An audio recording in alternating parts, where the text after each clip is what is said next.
आज मैंने इतने दिनों बाद फाइनली अपने लिए थोड़ा सा टाइम निकाला है। मैंने अपनी केयर की है थोड़ी सी।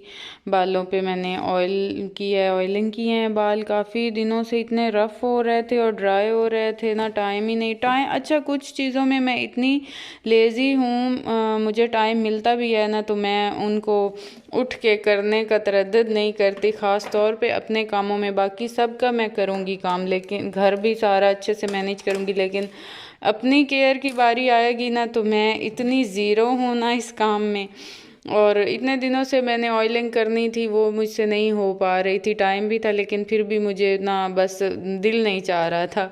और हल्की हल्की प्लकिंग भी बड़ी हुई थी और हल्की हल्की अपर लिप्स भी। मैंने कहा इससे पहले कि मैं जकूटा जीन बन जाऊं तो मैं थोड़ा सा अपने आप को सेट कर लेती हूँ।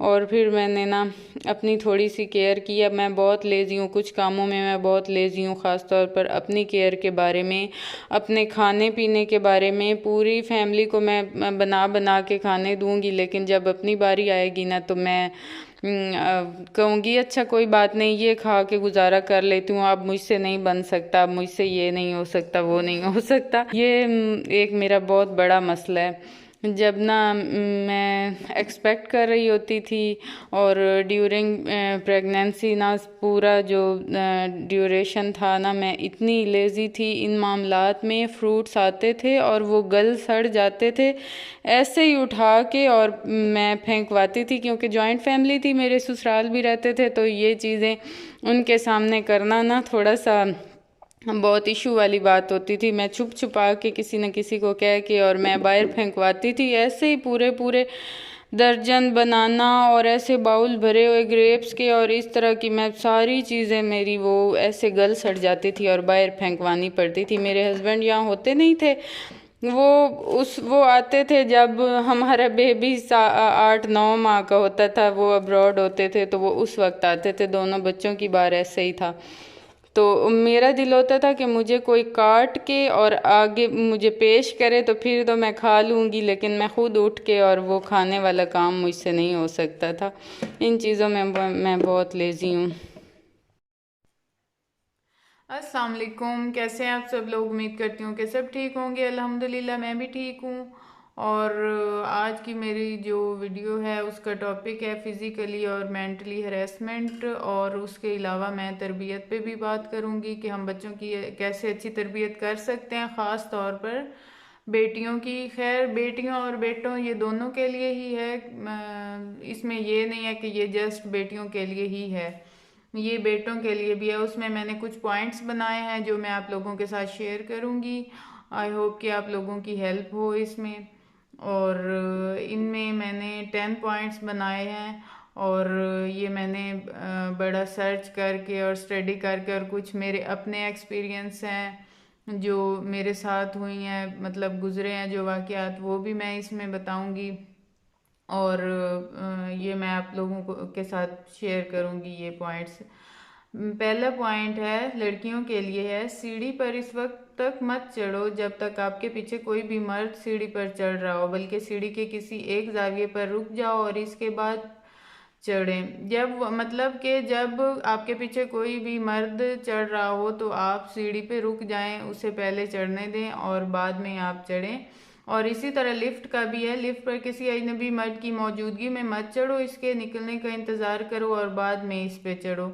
ये भी बहुत मेन पॉइंट है। मोस्टली अब तो पाकिस्तान में हर मॉल में, हर छोटे बड़े शहर में लिफ्ट मौजूद है, तो हम लिफ्ट में चढ़ते भी हैं। और इस बात का ख़ास ख्याल रखें कि जब कोई अजनबी शख्स एक हो या दो हो, मतलब कोई ऐसा आपको मर्द, मतलब जिसके साथ कोई औरत ना हो, कोई बच्चा ना हो, तो उसके साथ लिफ्ट में नहीं चढ़ना चाहिए।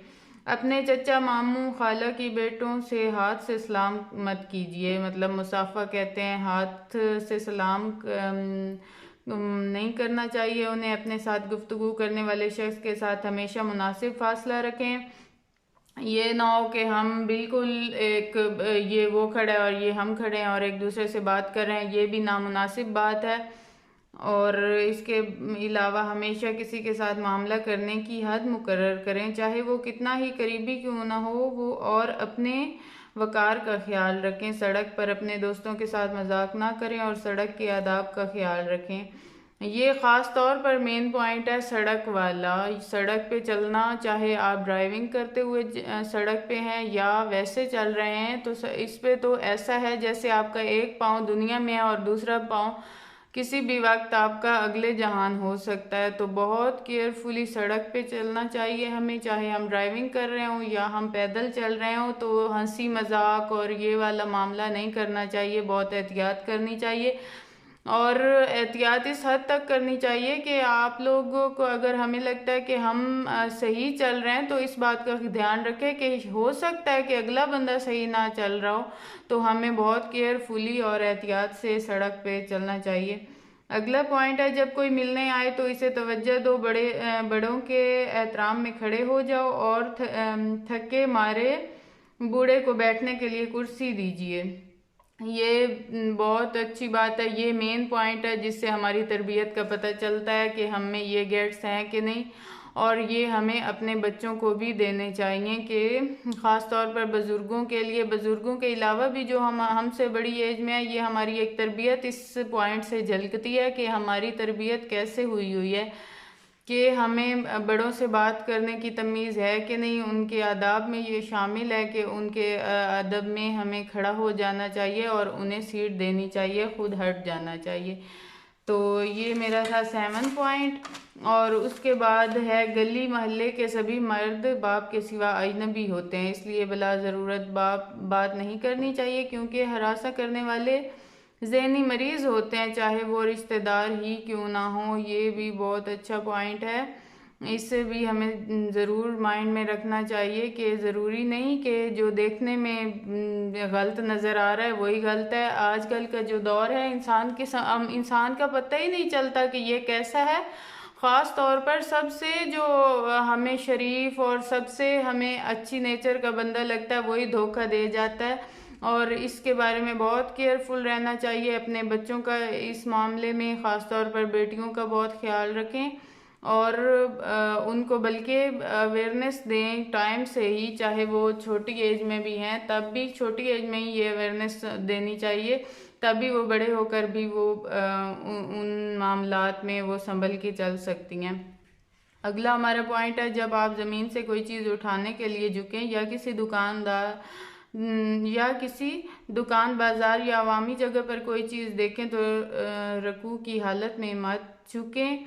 कोशिश करें बैठकर चीज़ देखें, फिर खड़े हो जाएं या अपने आप का पर्दा। मतलब इस पॉइंट का ये है कि जब हम किसी ऐसी प्लेस पर होते हैं जहाँ गैदरिंग होती है, हम बाज़ार में होते हैं या किसी भी गली चौराहे पे होते हैं और कोई चीज़ हमारी गिर जाती है और हम बेख्तियार झुक कर उठाने की कोशिश करते हैं, तो इस बात का बहुत ख्याल रखना चाहिए कि अगर वहाँ मर्द मौजूद हैं तो हमें ऐसा अमल नहीं करना चाहिए। ख़ास तौर पर लेडीज़ को इस अमल से इजतनाब करनी चाहिए, क्योंकि बेपर्दगी होती है और मर्द की तो नेचर में ये शामिल है, वो तो बस मौका देख रहे होते हैं कि कोई ना कोई ऐसा सीन हमें नज़र आए। तो ख्याल करना चाहिए अपनी पूरी ज़िंदगी बस या टैक्सी में बुलंद आवाज़ से बातें मत कीजिए। सभी बेटियों, लड़कियों, मर्दों के लिए भी यही सब बातें और आदाब ज़रूरी फॉलो करने चाहिए।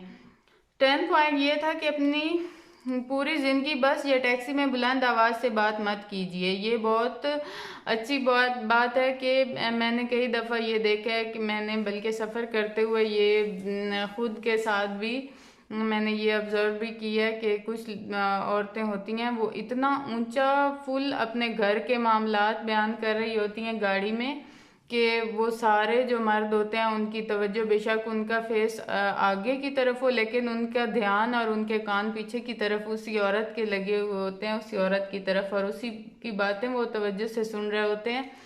मैंने एक दफ़ा तो बल्कि लास्ट टाइम एक औरत चढ़ी और उसने अपने इतने ऊंची आवाज़ में सारे मामलात, सारे अपनी नंदों के, अपनी देवरानियों के, उनकी प्रेगनेंसियाँ, उनके सारे मतलब ज़ाती जो उनके मामलात थे, उसने बयान किए, और इतनी खामोशी थी गाड़ी में और सारे मर्द उसकी तरफ मुतवज्जे थे।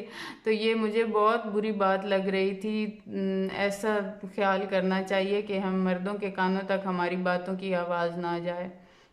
और ये जो सारे पॉइंट्स थे ये सिर्फ लड़कियों के लिए नहीं है, ये लड़कियों और लड़कों के लिए बराबर के हैं। ये नहीं कि ये सिर्फ लड़कों के, इसमें तरबियत के लिहाज से भी और कुछ लड़कियों के लिए ज़्यादा इम्पोर्टेंट ये है, क्योंकि जो आजकल के दौर है, हालात हैं, उसमें हमें ये ख्याल करना चाहिए, अपने बच्चों को इसके लिए तैयार रखना चाहिए, अवेयरनेस पहले से देनी चाहिए। ये ना हो कि कुछ ऐसा मामला खुदा न खास्ता हो जाए और उसके बाद हम उन्हें सिखा रहे हों कि ऐसा नहीं करना चाहिए था या ऐसा करना चाहिए था। तो आई होप कि आप लोगों को मेरी ये सारी बातें अच्छी लगी होंगी। अगर अच्छी लगी तो लाइक और सब्सक्राइब कीजिएगा, और मिलेंगे नेक्स्ट वीडियो में। तब तक के लिए अल्लाह हाफिज़।